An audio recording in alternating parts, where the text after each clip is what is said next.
The world watched in horror this week as Israel launched a series of devastating attacks on southern Lebanon. One attack completely destroyed a mosque in Kfar Tibnit. Worshippers gathered for evening prayers, unaware of the impending doom. The mosque, a place of peace and sanctuary for generations, was reduced to rubble in seconds. Another attack targeted a bustling market in Nabatieh. The marketplace, usually alive with merchants and shoppers, transformed into a scene of chaos and despair. The attacks left a trail of devastation in their wake, the air filled with the acrid smell of smoke and the sound of sirens. Rescue workers frantically searched for survivors amidst the debris. The attacks have sent shockwaves throughout Lebanon and the international community. The attacks have been condemned by many world leaders. The international community is calling for an immediate ceasefire. However, the situation on the ground remains extremely tense.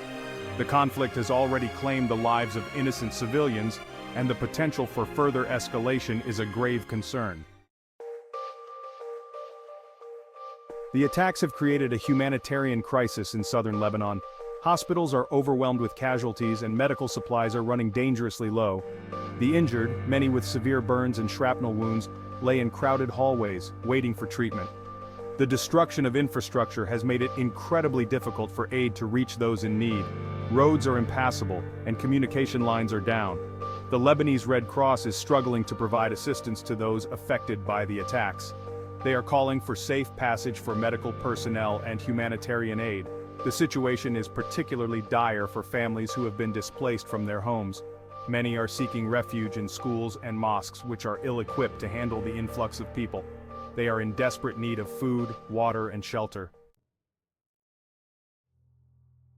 In response to the Israeli attacks, Hezbollah has launched rockets into northern Israel.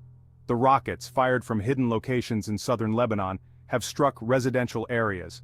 Air raid sirens wail throughout the region, sending residents scrambling for bomb shelters. The Israeli military has responded with artillery fire. The back-and-forth attacks have created a climate of fear and uncertainty. Schools and businesses have been closed and daily life has come to a standstill. The ongoing conflict has raised fears of a wider regional war. Both sides have vowed to continue fighting, and the situation shows no signs of abating. The international community is urging restraint and calling for a negotiated settlement. Section 4. Global Response. The international community has reacted with alarm to the escalating violence in the Middle East. The United Nations Security Council has called for an immediate ceasefire and a return to negotiations. However, their pleas have so far gone unanswered. The United States, a staunch ally of Israel, has expressed concern over the civilian casualties on both sides. They have urged Israel to exercise restraint in its military operations. However, they have also reaffirmed their support for Israel's right to defend itself. The Arab League has condemned the Israeli attacks as barbaric and has called for an end to the violence. They have also called for international pressure to be put on Israel to abide by international law. Section 5. Voices from the Rubble. Amidst the political posturing and diplomatic maneuvering, it is the voices of the victims that are the most poignant and heartbreaking. A young Lebanese woman, her voice trembling with emotion, described the moment the mosque was bombed. "We were praying," she said, "and then everything went black." An Israeli man, his eyes red-rimmed from crying, spoke about the terror of living under constant rocket fire. "We are afraid to leave our homes," he said. "We just want this nightmare to end." These are the human faces of this conflict. Their stories are a stark reminder of the devastating toll that violence takes on innocent lives. Section 6. A call for peace. The situation in the Middle East is complex and there are no easy solutions. However, one thing is clear. Violence begets violence. The cycle of attacks and counterattacks must stop. The international community must work together to find a peaceful resolution to this conflict. This means engaging in dialogue, building trust, and addressing the root causes of the conflict. The people of Lebanon and Israel deserve to live in peace and security.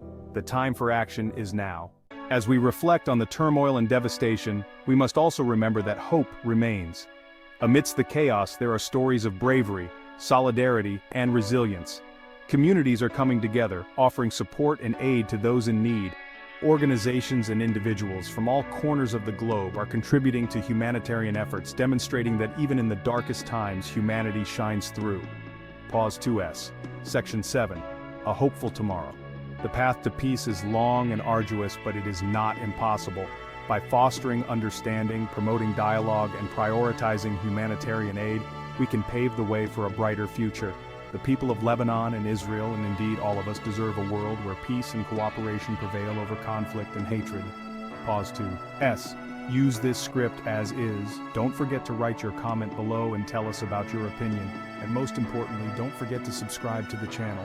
Together we can amplify the call for peace and make a difference. Pause to S. Thank you for watching.